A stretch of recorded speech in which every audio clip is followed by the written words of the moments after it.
Test.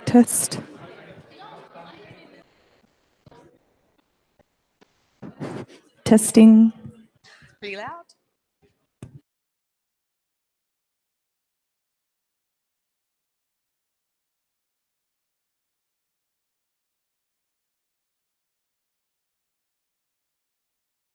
Don't talk into it.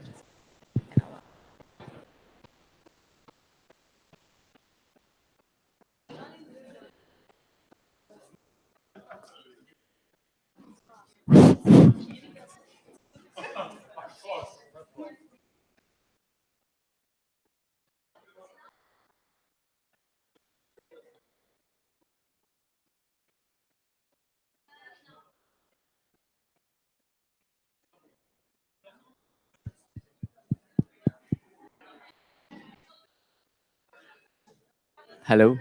Hello. Good.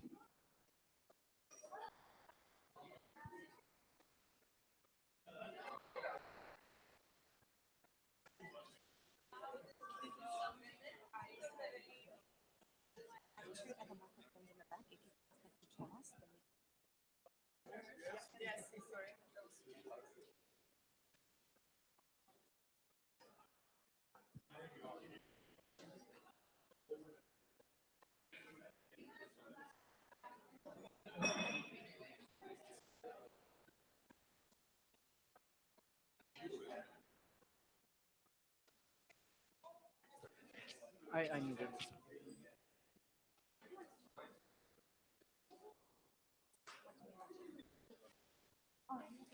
Would you like me to click?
Okay.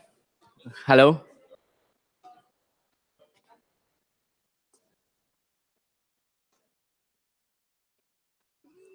There are seats here.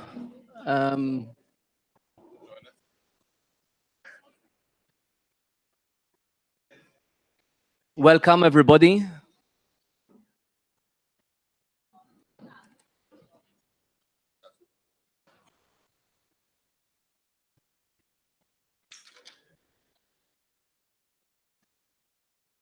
Okay. Welcome, everybody, to tonight's event, and thank you very much for coming.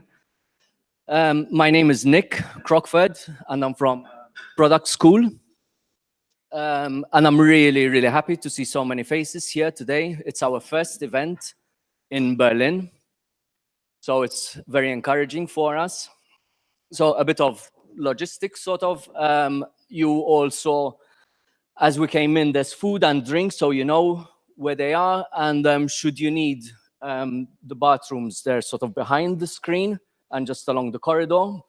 And pay attention that we're obviously at Wayfair and there are still people around us working. So allow me to just 2 minutes about Product School. Basically, Product School was launched in 2014 in Silicon Valley with our flagship course, Product Management, of course, which was basically designed to balance practice and theory by doing a lot of group work and project work during the course. Since 2014, we've grown to 16 campuses around, mainly in the States. We also have in Canada and in London. And we've also increased our course portfolio to include data, analytics, digital marketing, coding, product leadership. And we have had already 10,000 students who've done who've gone through our courses.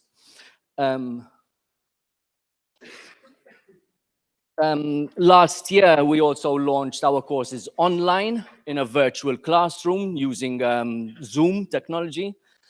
And we also work with companies to develop corporate training programs to develop the knowledge base and skills of the product teams. Besides all this, the schools and the courses, we also organize events like this one today. We're sort of building communities of product enthusiasts around the world, and we're in over 100 cities. And today is our first year in Berlin. So tonight or this evening, we're going to have two presentations from, the first is from Thomas Koch from Sofa Tutor, who's going to talk about data and intuition, sort of their relationship for decision taking. After which there'll be Reut, who works here at Wayfair, who's going to talk about setting growth goals for one's career.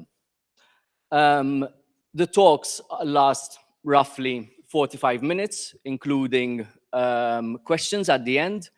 Of course, if you wish to ask questions after Thomas and Reut, you can approach them after both talks.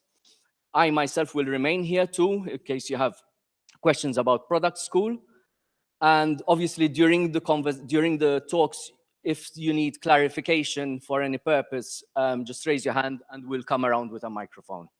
So I'd like to welcome Thomas to the stage here. Thomas, yeah.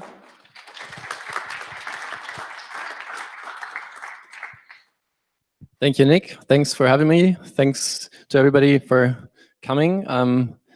Most of you probably for the second talk. No, just usually metrics in a title scares people off. But we'll also talk a lot about intuition. Outsmart your intuition, the metrics of good decision making. This is me. I'm working for Sofa Tutor. My background is in education. I started out as a developer, worked in the domains of innovation management and browser games, and I am now heading a team of 22, subdivided in 3 Scrum teams. So a lot of product, but also a little bit of tech right there.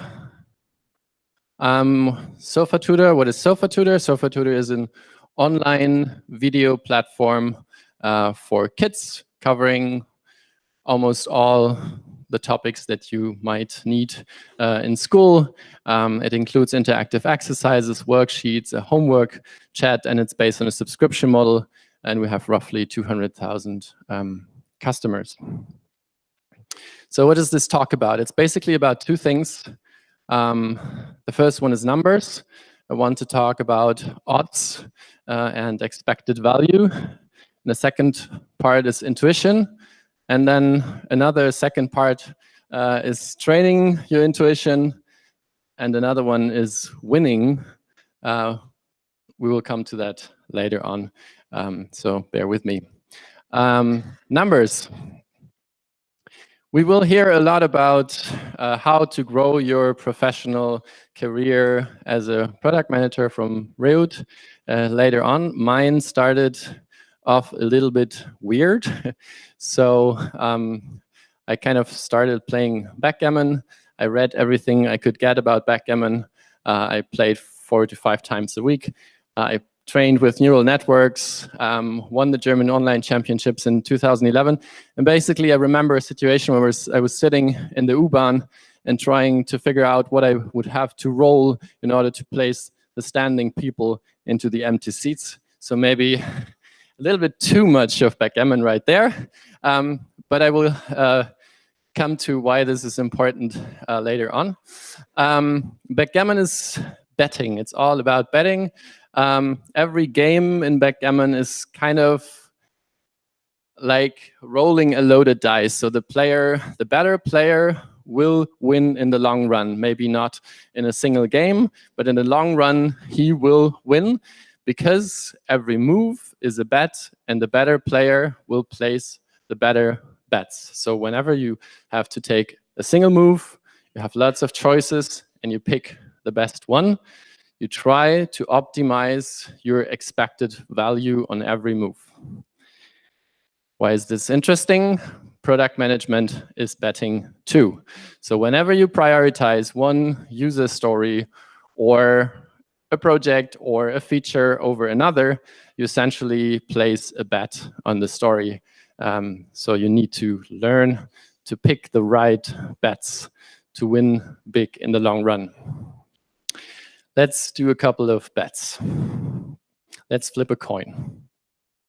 You win €1 on heads, I win €1 on tails. How much are you going to win if we play this game forever, assuming we have both unlimited bankrolls? Yeah, it's a zero game, right? Yeah, let's assume it's a fair coin, but that's a good point. Okay, so the expected value is 0. It doesn't make much sense. Maybe it does make sense because it's a lot of fun. I don't know, but from the monetary perspective, it doesn't make much sense. Next bet. Let's roll a dice 100 times. You win €1 if you roll a 1 or 2. I win €1 if we roll a 3, 4, 5, or 6. What would you expect your winnings to be? Anybody going to take the bet? No? Okay, so your expected value per roll is minus 33 cents, so you will lose roughly €33 with this game. You shouldn't take the bet. The next one is a ballot box. It holds 6 red and 4 black marbles. You win €1 on red, I win €1 on black. What's your expected value if we draw one random number? In order to play the ballot game for equal money, you have to pay 50 cents to the casino. Would you still play? Okay, I'm trying to get you into the thinking mode about expected value, and I think this is really important. So you might want to play this game because you're still slightly ahead. The expected value of the first part was 20 cents, but you have to pay 15. So in the long run, you will win 5 cents per draw. Okay, how do you prioritize user stories? You think about what is the assumed gain of building a feature, of actually implementing this story. What are the winnings? You think about what could be the negative impact, what's the risk, what's the loss? And you think about what's the probability of the different outcomes. So how likely is it that we're actually going to win or lose, that it has a positive or negative impact? And what does it cost to build the feature? So what's kind of the casino fee? And all this together is the expected value. This is the formula. This is the simplified formula, and it's even more simplified. So expected value looks like this. A percentage of winnings times the winnings and the likelihood of losing times the loss. Cost is also a loss, so the casino fee would also be a loss, but it's a loss with a 100% chance of happening because you will definitely lose the casino fee. How do you calculate these values? You don't. You shouldn't. I mean, in most cases, you wouldn't. But I really like these matrix charts. Usually they have something like cost and impact, but odds are usually missing. And I think the odds part is really important. So that's why I changed this and came up with odds and cost. And you can see that if the costs are low and it's quite likely to happen, then it's a go. Then this is the user story that you should probably implement. If it's kind of iffy, not so likely, and the costs are high, you probably shouldn't do it. So you can play the game when comparing user stories. Where on this map would you place it? And then you take the next one and you compare it, and again you can see where on this map would I place it. And I think this helps a lot to get the priorities right. So the second part is about intuition. How did the chicken cross the road? Here we have a nice animation of how German ducks cross a road. They look at the sign. It's red. It turns green. They walk over, and everything is fine. This is not how this usually works. So usually normal ducks cross the road with intuition. They just realize, oh, there is no car, so I cross the road. And we humans actually do the same thing. You can't even catch a ball without intuition, because you would have to do all sorts of calculations. And by the time you were done with the calculations, you were probably in a coma because the ball hit you in the face. So you need to work with intuition. Why is this important? Decision-making and product development, especially lean and agile product development, is about good decision-making. And in this context, good decision-making very often means quick decision-making. You have to be able to take your decisions really fast, to make your decisions really fast. And quick decisions are obviously based on intuition, because you can check all the data in order to get to the final decision. But what if the intuition was trained with data? So I told you about the backgammon story and how much I played, and how like world champions spend 10 hours a day to play with neural networks to like train their brains, train their intuition, because again, in backgammon, you can't calculate every move. And this is pretty much what also pilots do. They sit in a flight simulator and they train themselves to take the right decisions in the right moment.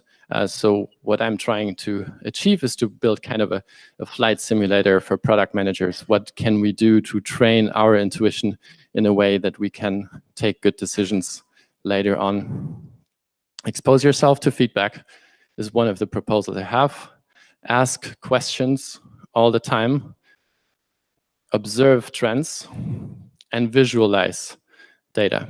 And I will talk more about the different parts. So this part is about training your intuition. And now we get to a couple of examples from SofaTutor. So the first one is feedbacks for everybody. At SofaTutor, we have tons of feedback channels, emails, social media, surveys, comments, bug reports, and so on and so forth.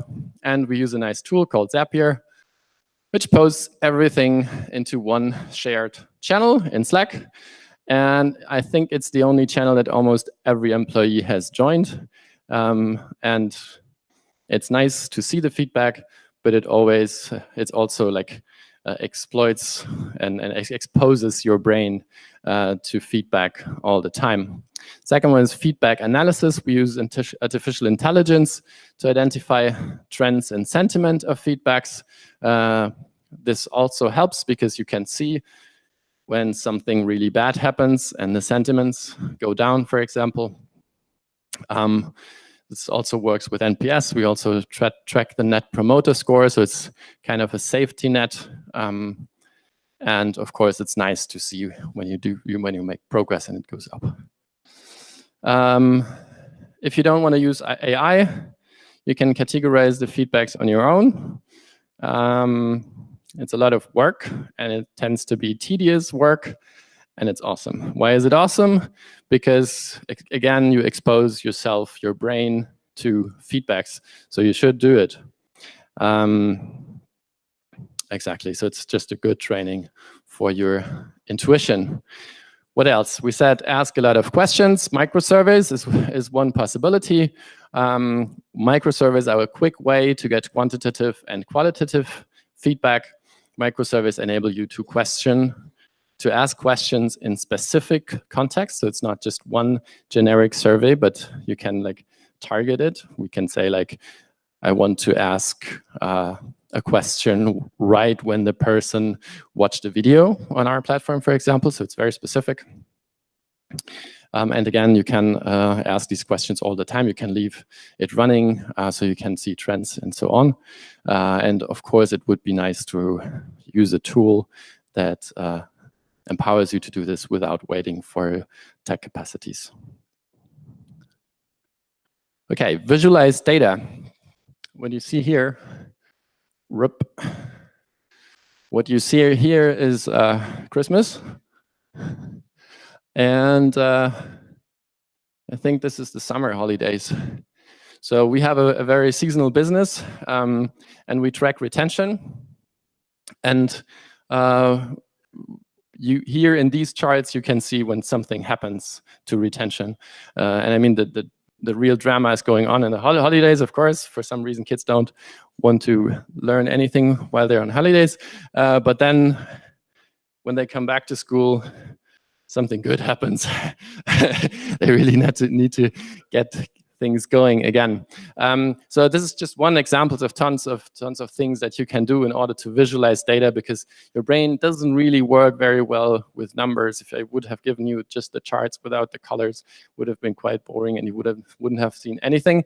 So try to find ways to visualize data and look at those dashboards all the time to expose yourself to the customer's behavior, make it digestible, discover patterns. And next one, visualize user behavior. So this is also about visualizing. This one example of heat maps. You can see that people are searching on our platform, which is good. So search is important, so we should work on search. It's a very trivial example, but I can only advise you to like have heat maps running on all your pages in order to understand also what changes when you do something to your page. See what draws attention and where are behavioral changes. Okay, and the last part is about winning. Don't gamble. Yeah, so place tiny bets with low costs in order to gain more information and better estimates for the expected value whenever you can. So if you do prototyping, if you do small user tests, if you do dummy tests, and I will go through a couple of examples, it's much better than building that huge feature for half a year, shipping it, and then realizing that it has no user value. That doesn't mean that you shouldn't do this at all. So if there are clear markers that this feature is the next big thing, then maybe you should try a way to like validate it. But yeah, in general, place tiny bets. Don't go for the really big things. One example, rapid user testing. We user tested our streak system with prototypes. So we built a prototype, and then we tested it with users, and then we adapted it, and then we tested it again, and we adapted it, and we tested it again. So basically, with rapid user tests, which is also an online survey, you can do this really quickly, and you can get feedback super quickly, and you can stop when you get 5-star ratings. That doesn't mean that it's ready. You should probably still run an A/B test, but this is a way of going forward really fast. Another thing that we do sometimes is mock testing. So if we want to validate if a feature actually makes sense, we build a nice landing page, and we make people jump the penny gap. So we tell them, here's the button to purchase the whole thing. And then if they click it, we find some kind of really nice excuse to tell them, yeah, it's not there yet, but we're happy that you're interested, and we already registered you. And actually, in the end, you can do that, right? You can send them an email in case you built the feature, and inform them that you did. So makes a lot of sense. Exactly, conversion element. What else? Early funnel A/B testing. What you usually run into as a product manager is that you want to test stuff, you want to A/B test stuff, maybe even on retention, and then you don't have enough traffic. Either you don't have enough traffic because your product in general doesn't have enough traffic, or because you're so late in the funnel that from the huge amount of traffic you had in the beginning, for this specific feature, there's not so much left. Maybe then you should think about building the feature at all, but there is something else that you should think about.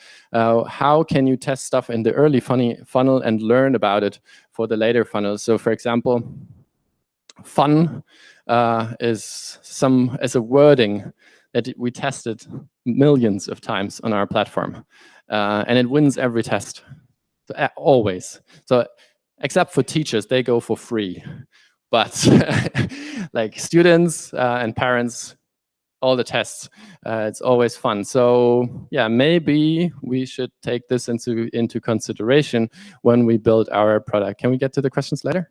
Yeah. Okay, so this is a nice thing to do. In summary, mind the expected value. Use these metrics if you like. I think it's really helpful to think about the odds when you try to prioritize projects. Respect your intuition. So it's important that you trust and respect your intuition. It's not always only data. You need to make quick decisions. Train your intuition. So here's a circle. Intuition, assessment, data. Use the data to train your intuition, and use your intuition to assess the data. And bet small to win big. So do a lot of rapid prototyping, quick tests. And that's it. Thank you.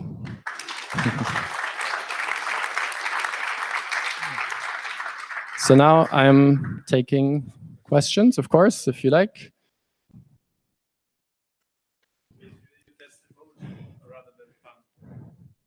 Sorry? Did you test emoji and only fun words? Because you mentioned in the last. If we tested emojis, yeah, I think we tested emojis in emails actually, and it worked. But it always works, not only with kids. So, but yeah. There was another question over there.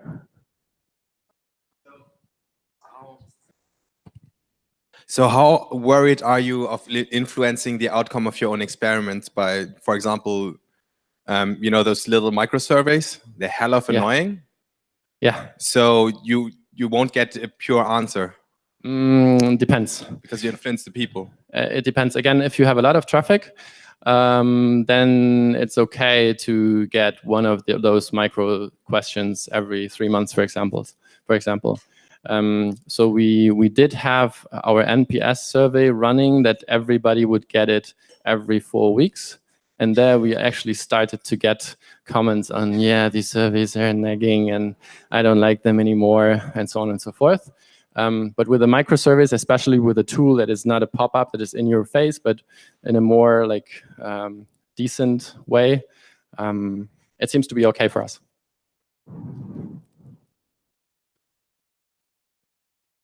Any more questions? Here's another.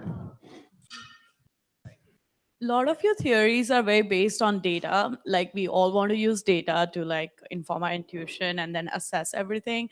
But when you don't have enough data, like what do you usually rely on? Try to get the data. Yeah, probably you're talking about a situation where there's not enough traffic and you're pretty early in the funnel.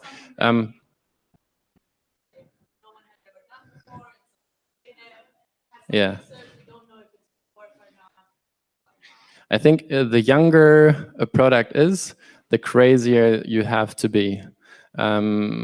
So in the beginning, you just have to put it out there and see what happens. But again, if you can, try to bet small and then work your way up and try to find the timing when you can actually start to talk about data. And like a lot of stuff that you do with tracking, you can do it early on. I mean, A/B testing is special because you need to get to a certain significance. But most of the stuff I talked about is not about significance. It's kind of, sometimes it's like anecdata, right? And some people say, oh, this is bad, this is the devil. But still, it helps you if you get a lot of it to make good decisions. Any more questions? How did you measure the Net Promoter Score? How? Yeah. Asking people. So we ask people, how like you are you to promote our product to somebody yes, else, no and then there is question.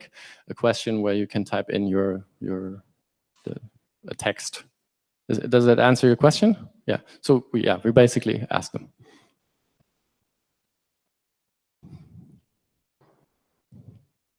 Any more questions?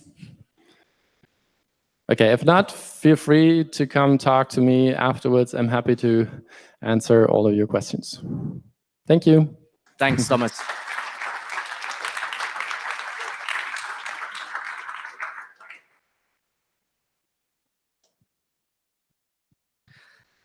Thank you, Thomas. So we're on to our second presentation, which is by Reut, about setting growth goals for product managers. Thank you. Hi. Hello. Thank you everyone for coming. We're very excited to host you all here at Wayfair. My name is Reut Yanai, and I'm the Associate Director of Product Management here at Wayfair. A little bit about what Wayfair is, in case that you haven't heard about us yet. So Wayfair is one of the largest e-commerce websites for selling furniture or home goods online. We're huge in America. We're getting bigger also in Europe. The company was founded in 2002, and today we're selling over 14 million products online. The people around in this building are the ones who are actually working with the suppliers that we have. We have thousands of suppliers that are actually selling their goods on our website. And we're also the ones who are working on the technology and innovation that makes sure that the supply chain is effective. So everything that happens from the moment that someone actually purchased a furniture until it gets to their home. Today, I wanted to talk about something that I believe we don't invest enough time as product managers, which is our own growth. How do we plan our career path? How do we understand the opportunities that we have? How do we plan for that and make sure that we're actually going after what we're dreaming on doing? Why is that important for you? Because you're not just responsible for your own product. You're also responsible for yourself, for your career. And if you're not going to be the one pushing yourself to challenge yourself, nobody else is going to be doing that for you. Let's start with aligning on the definition of what is a product manager. So these are the folks who are actually sitting somewhere. You probably know this graph. These are the people who are sitting somewhere between the tech organization, business, and the UX organizations. So I saw this diagram online, very known one. Another version that I saw was about us being somewhere between the user and the brand and the marketplace. And a third version that I saw, and I think people on the first line can see that I can at least check one of the boxes here. I can show you my socks later on. Everything else, I'm not so sure about this. And also, who writes these kind of things?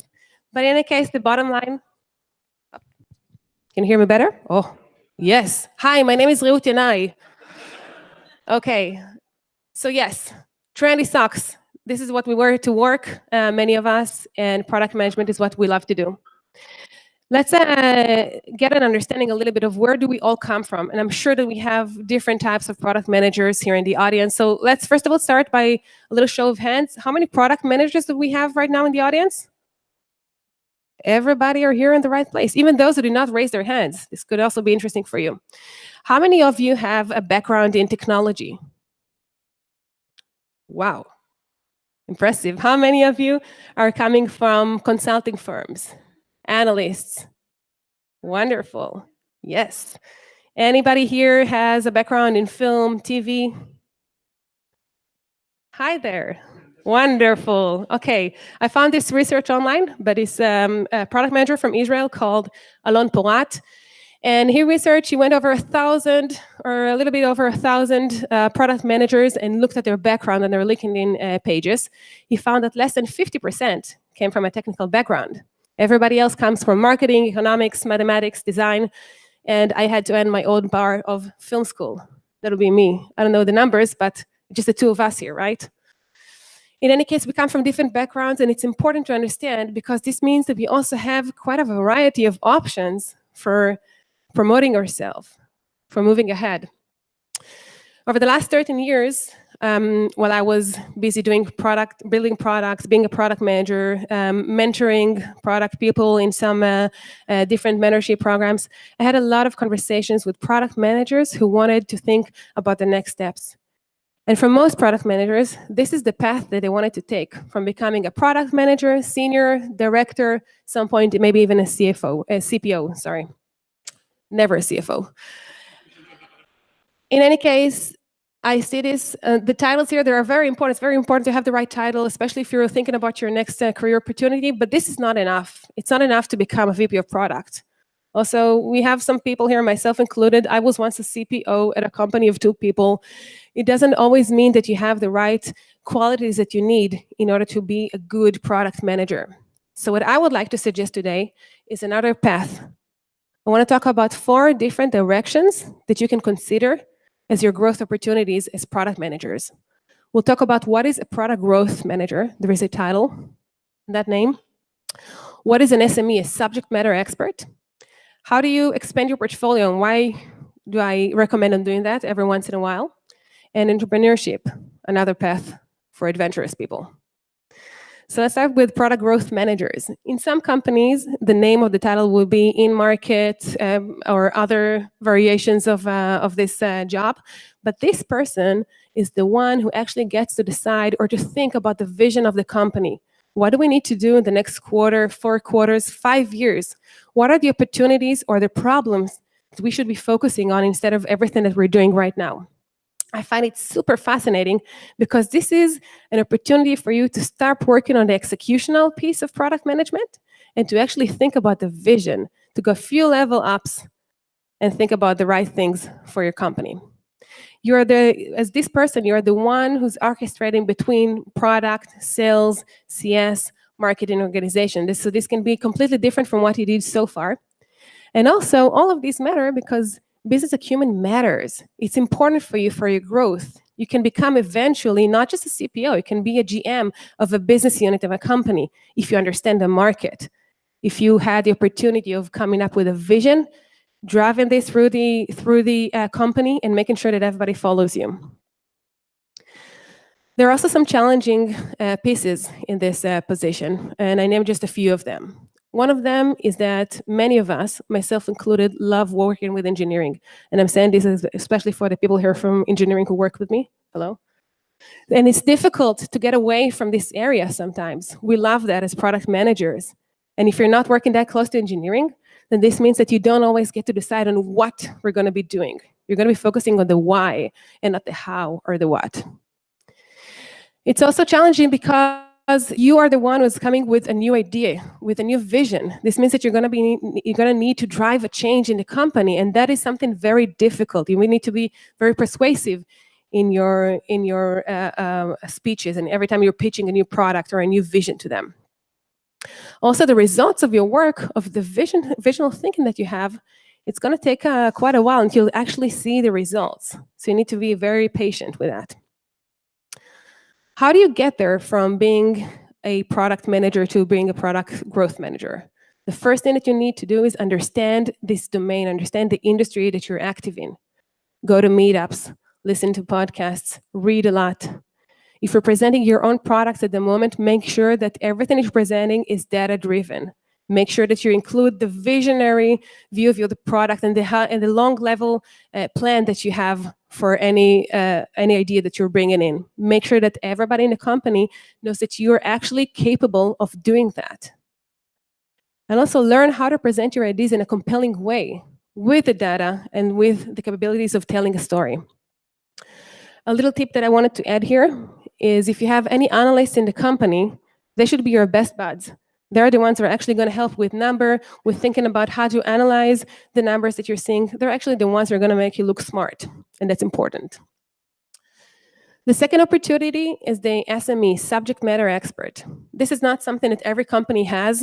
In the previous place where I worked, we had this program. We started this in the product organization, and then we moved also to the client success organization. These are the people who are experts in the domain that the company is active in a specific domain. So if you're an SME, you can be an SME in tracking. You can be the mobile person. You can be the optimization person. It really depends on the area that matters to the company you work for. And it also has to be something that you're very passionate about. Why is it important to be that go-to person? Because this means that you're taking part in some of the most interesting and important conversations that are happening in a company. Management will draw you into some of the conversations. Legal teams, other product teams will ask for your opinion. So your opinion matters, and people are asking you because you're the one who knows the right reasons for taking decisions. It's also fun because you get to actually mingle, to network with people from different departments, and this is also important for your future growth and not just in this position. The challenging pieces about this is that becoming an expert is really hard. You actually need to do a lot of reading. You need to be interested in that. You need to be able to have very deep conversations with the right people about this subject. Another thing to keep in mind is that you might be limited by the definition of that domain that you're an expert in. So if there's a new opportunity that you might be interested in outside of that domain, you might not be considered. So you need to make sure that people know that you can do more than just optimization, mobile, and other things that you're the expert in. How do you get there? First of all, understand which part of the puzzle you play in and what's the impact of that on the entire game of the company. You need to be able to read a lot of articles, a lot of materials online, but don't keep it to yourself. Share it with everyone. And don't just share a link. This is annoying. You don't expect me to actually read something that you find fascinating. Send it with a TLDR, right? Tell me what did you get out of it so that people will eventually know that I'm the person who knows about this area. And the third thing here is that if you don't have this kind of program in your company, go ahead, start one. Get the buy-in from management, from your manager, from the leadership organization. Explain to them why is it important and create one. Managers always love when people reporting to them actually come with their own initiatives. One tip that I wanted to add here is if you want to master in a specific area, and there is a team actually working on that area, for example, if you're doing optimization, and there's a team of PhDs working on that area, make sure that you're hanging out a lot with these guys. Be best friends with them. Make sure that they pull you into the right conversations and that your name comes up whenever it's important for you. The third option that I wanted to discuss was expanding your portfolio. So there are two options here. One of them is starting to work in a completely new industry that you haven't experienced with. The other option, especially to those here from Wayfair, is that you don't have to go to another company to experience with that. Expanding your portfolio means that you can work on different types of product. It means, for example, at Wayfair, we have a lot of people moving from storefront, which means the website where we actually sell the products, into our piece of the puzzle, product management, supply chain, moving to B2C, from B2C to B2B, moving from mobile industry to a different type of products that you're managing. It's fascinating because learning, it's fun, and learning is critical for product managers.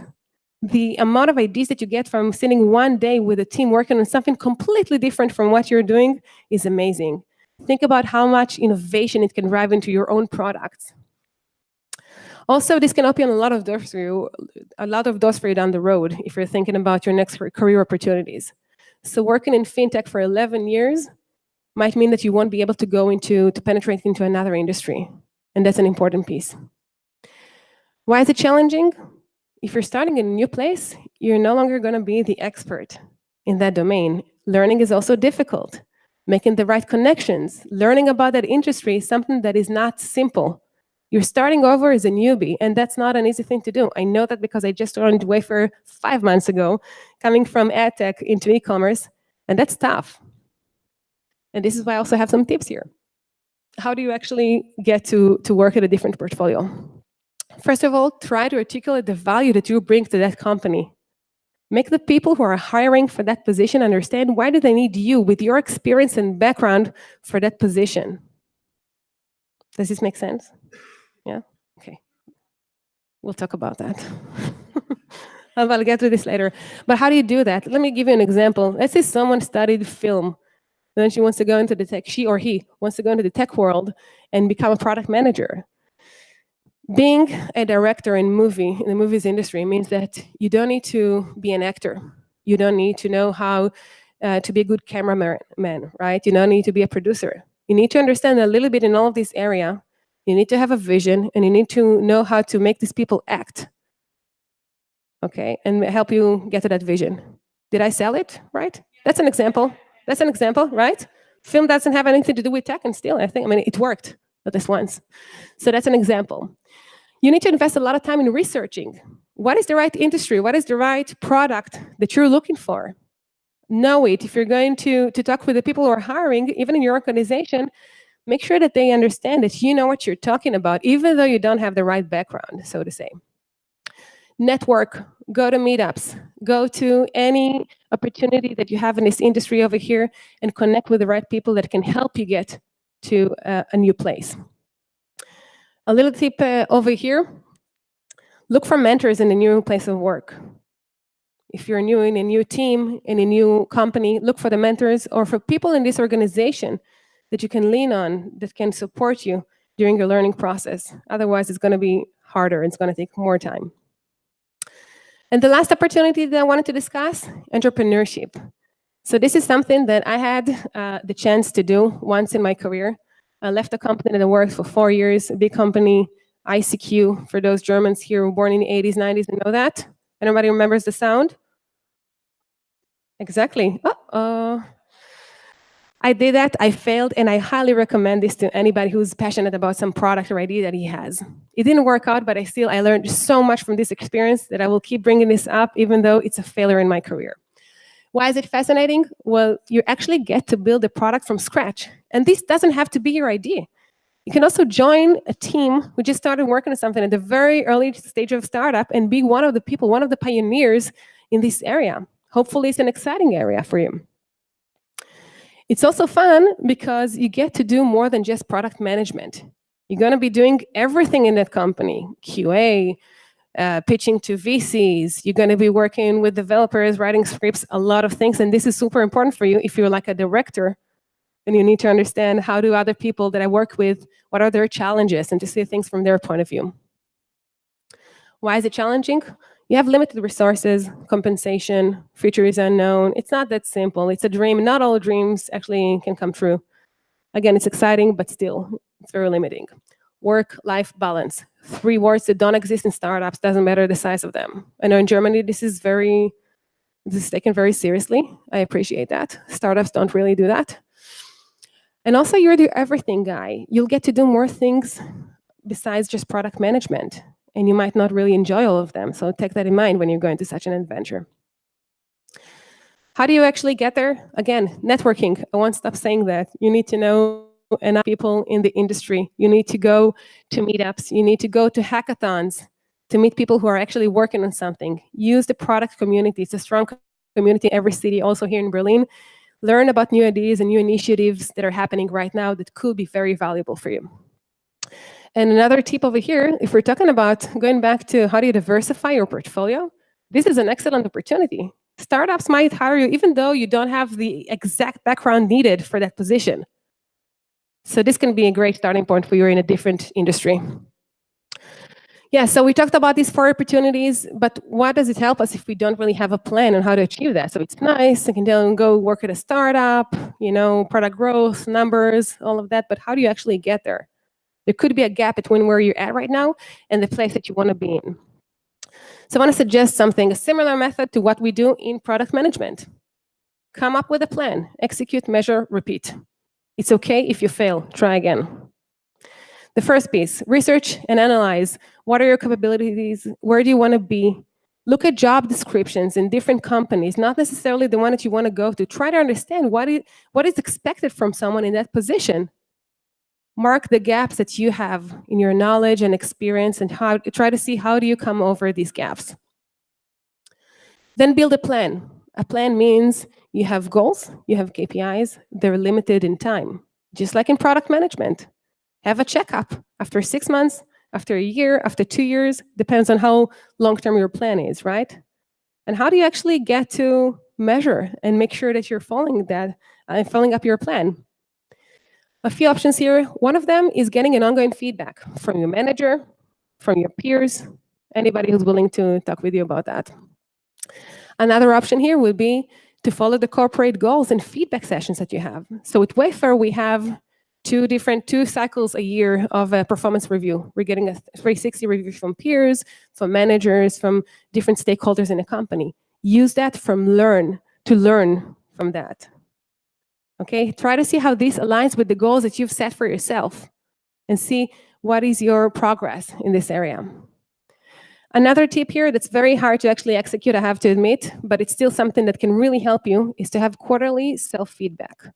Set up time on your calendar once every 3 months to actually check up on your goals and in your progress. It's super difficult, but if you do that, this is the time for you to stop and see, where am I supposed to be?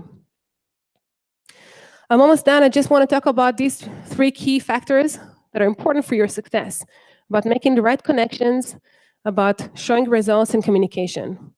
A little exercise that I like to do, you can try this as well, not right now, in 5 minutes maybe.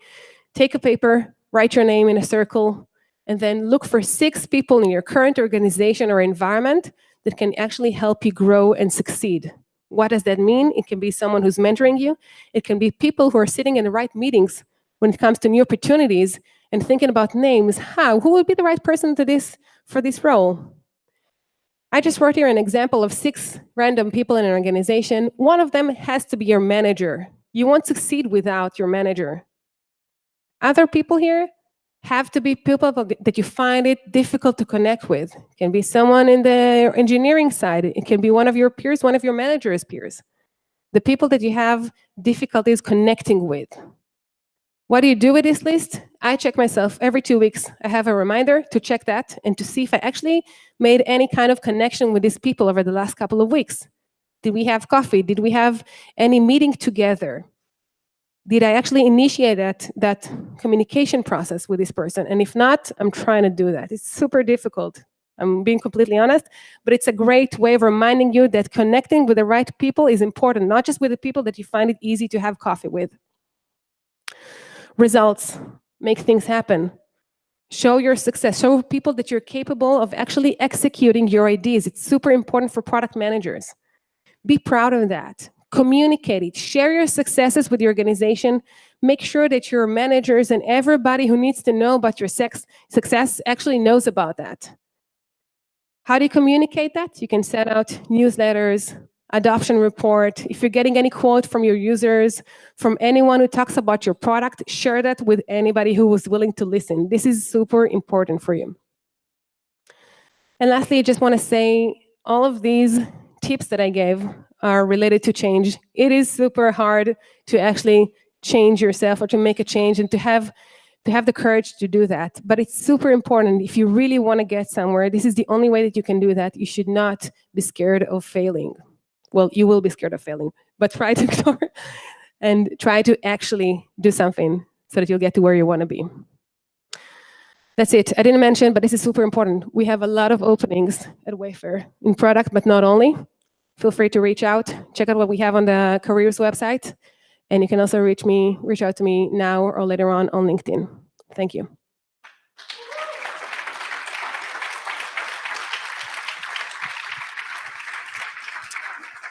Any questions?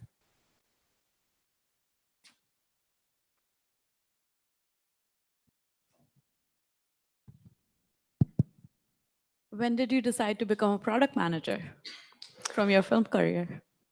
I was only at film school. I didn't really have... Film school. Yeah. I wasn't yet a hotshot. Maybe I would have been. I took a part-time job at ICQ, and then I've heard people talking about terms that I did not understand in tech.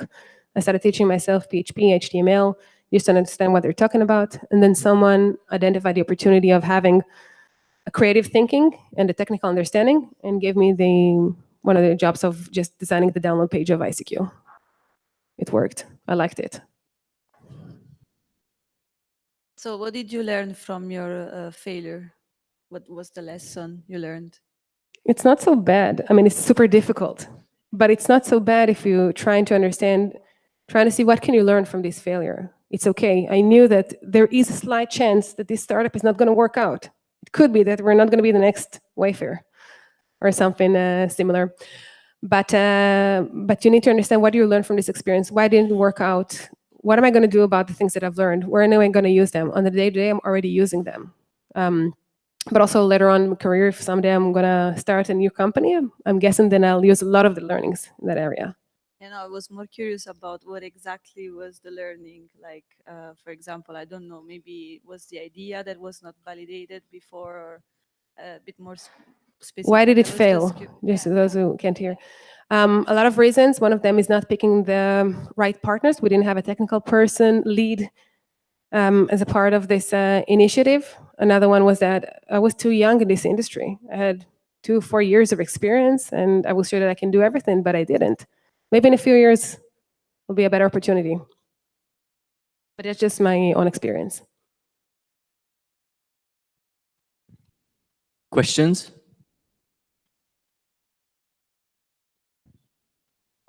All right. Thank you. Thank you.